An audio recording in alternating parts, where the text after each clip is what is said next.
Making bank on the stock market. Let's have a look. Hello everyone, Florian.Heise here, and welcome to another episode of HeiseSays. Grab your stein of coffee. I want to talk about this news article which is discussing young people making bank on the stock market. And well, there's a comment from a viewer that I want to draw your attention to. The leads. Heise, how are your children going to afford property when they grow up? And this is a comment on the rents surge by up to $250 a week, which is pretty nuts. Although I do want your children to work so they can pay my superannuation, of course, which is completely understandable. And my response was, we're teaching them about passive income from share investing. We expect them to live with us for years. We've designed our house in such a way that the children could comfortably live as they're older downstairs or upstairs. We can have separate zones, because we feel like that's gonna be what happens. And the lads is going, fair enough, no worries. I mean that sincerely. I don't do sarcasm. So hopefully, the strategy will pay out. This is what we are teaching our children from a young age. Mina's nearly 9 years old, so we might take some of her precious metals that she's managed to earn and flip that over to some shares. I know SelfWealth has trust accounts you can set up for your kids. Hashtag not sponsored, although I wish I was by them, because I use them pretty much every other day. And you can use that to buy and invest on behalf of your children. So that's one thing to consider. So let's have a look at this article, because more and more people are looking at the market. So a game changer for Australians. The stock market investments paid off.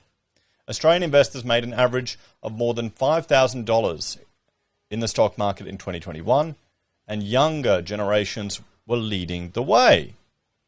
It seems like people are only talking about buying property and Bitcoin in terms of investments, but last year Aussies were still making a pretty penny on the stock market. According to Finder's Consumer Sentiment Tracker, 3 out of 4 investors received a positive return on their stock market investment in 2021, with individual investors making an average annual return of $5,356, based on the size of the average investor's portfolio today, $31,613. That's an average growth in returns of 20%, which is just fantastic. That's what you want to see.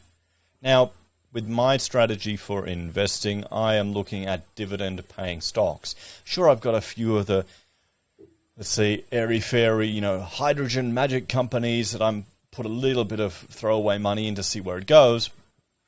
But a lot of stuff I'm just building up REITs, boring companies. So, a lot in iron ore.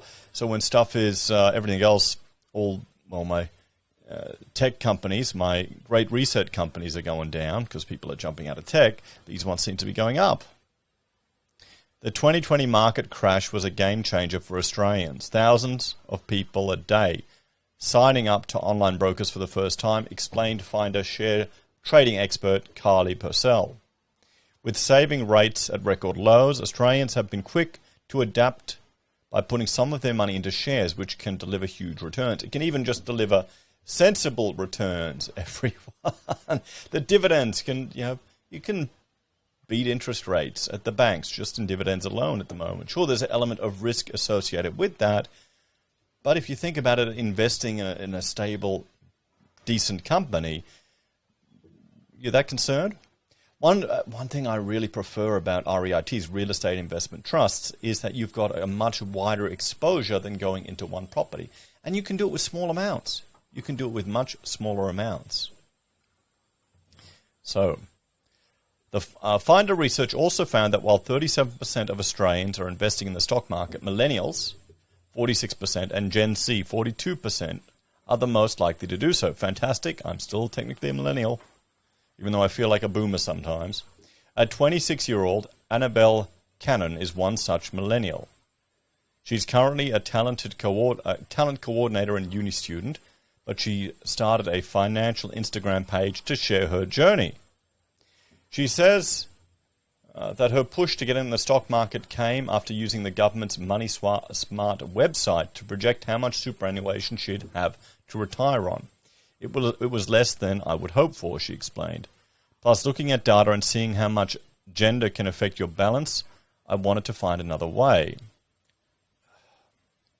Okay, yeah, let's pretend. Well, it's not really gender. It's honestly a lot of women take time out of the workforce to raise the family.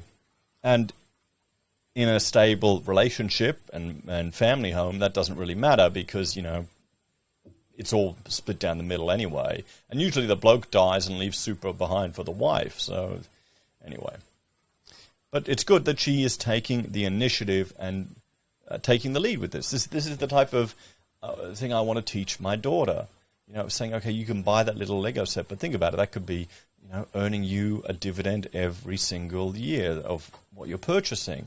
You can just start building up. You want to get to the point where you have enough passive income coming in from alternative streams that you essentially have, less stress, less dependence on a job, less dependence on one source of income. Deciding on the stock market for its flexibility, she got started again in July 2021 after an earlier failed attempt, and it didn't take much money to get started. Starting out with just $170, Ms. Cannon still managed to make a small profit despite being brand new. I've recently set up a monthly investment. I called 2021 my learning year to figure out how out my personal comfort with risk and actually learned how it all works before going all in. I mean, that's brilliant. That is a really smart and insightful approach to it. Let's have a talk about this one, guys. Now, I see this as quite encouraging. When I invested years ago, but then I pretty much stopped because after university, graduating, becoming registered as an architect, we just focused everything on the business. Every single dollar, bit of energy, all the money we plowing right back into our practice. And it probably wasn't the smartest thing to do now that I think back. I probably should have been taking money out whenever the opportunity arose and invested that in shares, invested that in this, invested that in something else. When there was the ICO craze, that's when I started getting into crypto. And I was mining cryptocurrency and buying some stupid coin, and it would 10x, 100x up, and then I'd lose it on the next one. And I was doing, FX trading, not having any idea what I was doing, losing money here, there, or everywhere.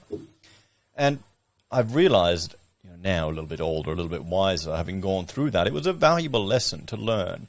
Losing a bit of money there and making some stupid mistakes and letting your emotions get the better of you. I found what I'm comfortable with and the strategies I'm using for investing. Many of you will know I bought some AGL shares and they just crashed down. And I said, I've been dollar cost averaging into it, just throwing bits of money into it again and again and again just to get my purchase price down. Because, to be quite honest, I don't think traditional power generation or coal is going to go anywhere in the near term. The fact that they're splitting the company up into two arms, I think will be some buzz and some hype, and it means we'll get shares in two companies. So I'm just going to chuck what little money I can cobble together into that, and then see where it goes. So I've managed to dollar cost average down to the point now where I'm in profit again, just on the capital growth. That's not counting the dividends. The dividends are all bonus.